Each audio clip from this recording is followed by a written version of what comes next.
Well, the one thing I love about Abu Dhabi is the Sheikh he's such a badass. The Sheikh just decides to put together the best jiu-jitsu tournament on the planet. He just makes it happen. He pays for it. It's all over the world. 1 year it's in Sao Paulo, 1 year it's in Barcelona, it's in LA, it's in China. It's amazing. The Sheikh just throws down and he makes shit happen. And he created the rules and the format based on what he thought would be best for the entertainment value. So he's down to evolve. Over the years, he's tweaked stuff. He's like the Japanese. The Japanese in pride, as soon as they recognize a problem, they fucking change it.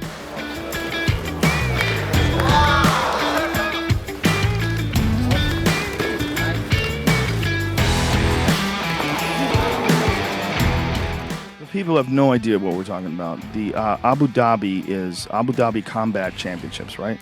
Abu Dhabi Combat Club. They have the biggest jiu-jitsu, no-gi jiu-jitsu tournament in the world. They have this huge thing. It's put together by, how do you say his name? Taknoon. Yeah.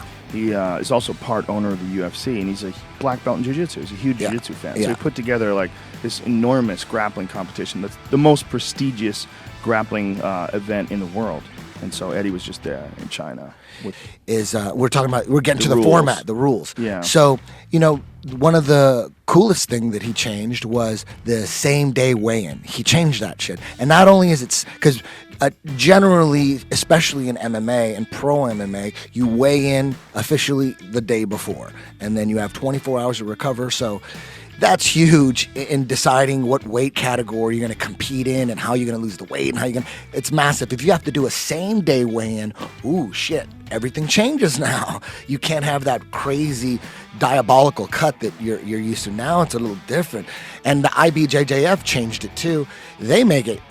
You weigh in right before you step on the mat, and if you weigh even a pound over, boom, you're gone.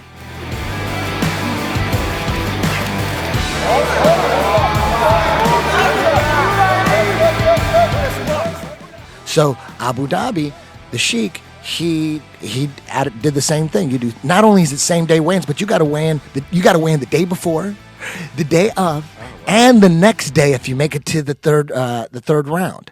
You have to keep weighing in. I was going to say, because it seems kind of dangerous if you just did it right before you went in, because some guys would still probably push themselves to be, you know what I mean? It's risky, because you see these high-level grapplers every now and then, you see them gas, and they try to cut too much weight, and you don't have that much time to recover. So if you're going to do a same-day weigh-in, especially mat side weigh-in, man, you just got to get in the best shape of your life and figure out what weight that is, and you really can't cut, really, or you're going to pay for it. You're going to gas out. And some people still take the chance, though.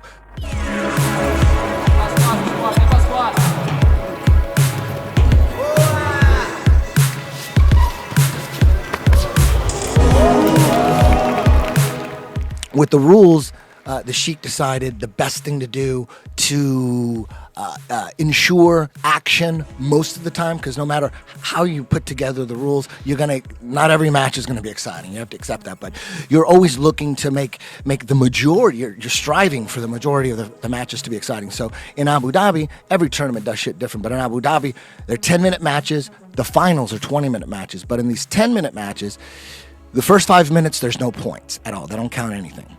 And the second 5 minutes, that's when the points start. And if you pull guard, you lose a point.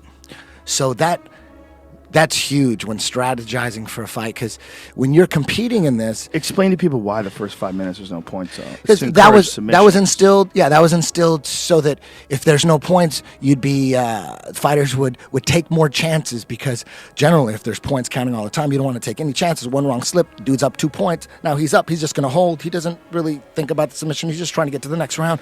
So it changes the dynamics of your strategy and how it all plays out.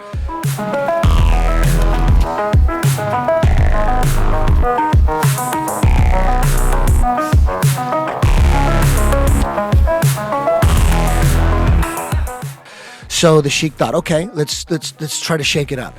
First 5 minutes, no points. So the fighters will take more chances, and that turns into entertainment for the viewer.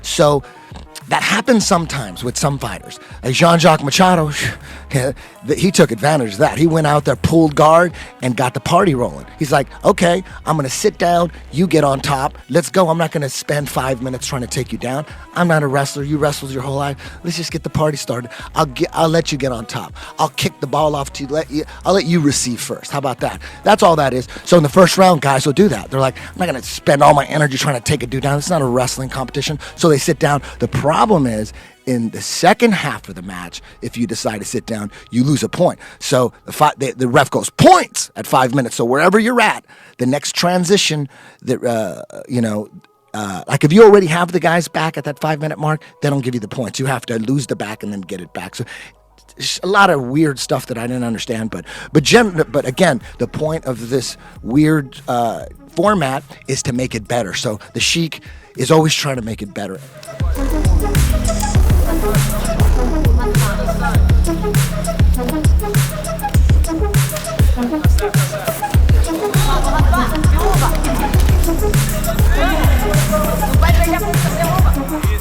We saw not a lot, but a couple of the finals where both jiu-jitsu guys, world-class jiu-jitsu guys like Cobrinha and Rafa, some of the two best guys in the world, very good at submissions, amazing at passing, unbelievable, beautiful jiu-jitsu.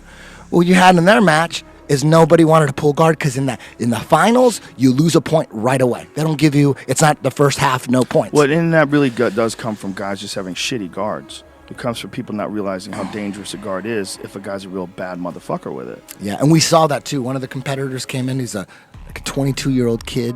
Him and his brother are real famous. They just got their black belts. They're the Meow brothers, or like Machida, like half Japanese, half Brazilian from Brazil. Like Meow, like a kitty cat meow? But it's like Sao Paulo Meow.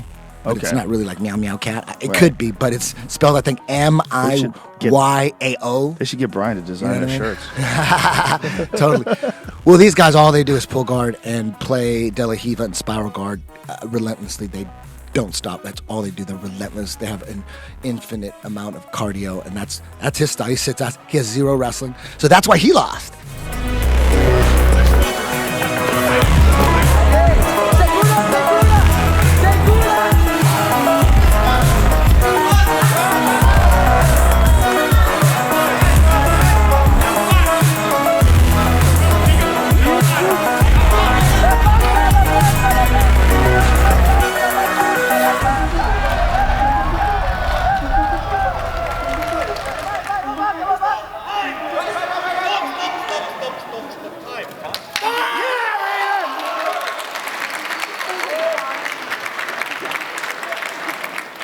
We had Cobrinha and Rafa in the finals, and they just tried to take each other down, and they couldn't because they're not wrestlers. The wrestling is decent. They got to the ground briefly a couple times, and they went to double overtime, triple overtime. It went forever, and at the very end, 0-0, the ref makes the decision and gave it to Cobrinha.